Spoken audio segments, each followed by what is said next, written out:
KSA Chhatrapati Shahu league football स्पर्धेत आज संध्यामठ तरुण मंडळ अ संघानं सोल्जर्स ग्रुपवर 2-0 अशा गोल फरकानं एकतर्फी विजय मिळवला। संध्यामठच्या यश जांभळे यानं पूर्वार्धात दोन्ही गोल केले। KSA Chhatrapati Shahu league football स्पर्धेतील सामने छत्रपती शाहू स्टेडियमवर सुरू आहेत।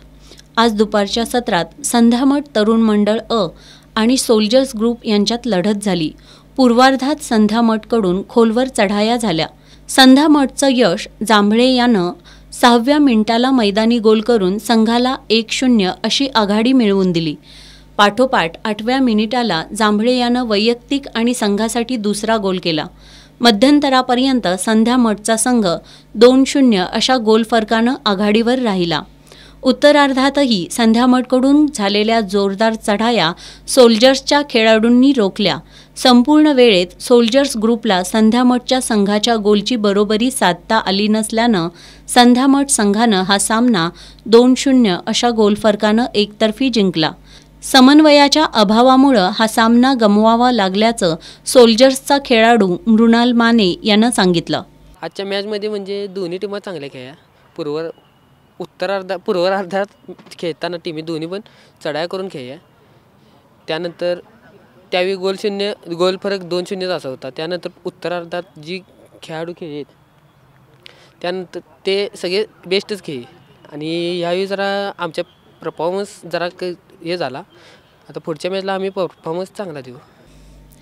विजय मिळाला, मात्र अपेक्षित गोल नोंदवता आले नाही। तसंच गोलच्या अनेक संधी वाया गेल्याचं संध्यामठचे प्रशिक्षक निखिल सावंत यांनी सांगितलं। आज आमचा सामना सोल्जर्स फुटबॉल क्लब बरोबर झाला। आम्ही 2-0 जिंकलो। पहिल्या 7 मिनिटांमध्ये आम्ही चांगली चढाई करून आमचा 2 गोल झाला, पण त्यानंतर जो संघामध्ये कॉम्बिनेशन जो व्हायला पाहिजे होतं ते झालं नाही।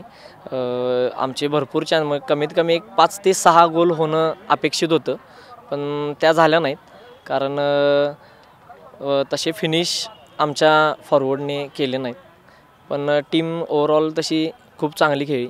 त्याबरोबर सोल्जर्स टीमचे जे डिफेंडर होते त्यांनीसुद्धा जे आमची चढाई झाल्या त्या अतिशय उत्कृष्टपणे रोखल्या। गोलकीपिंगसुद्धा चांगली झाली। आमचे गोल होणं गरजेचं होतं जास्त, पण झाले नाही।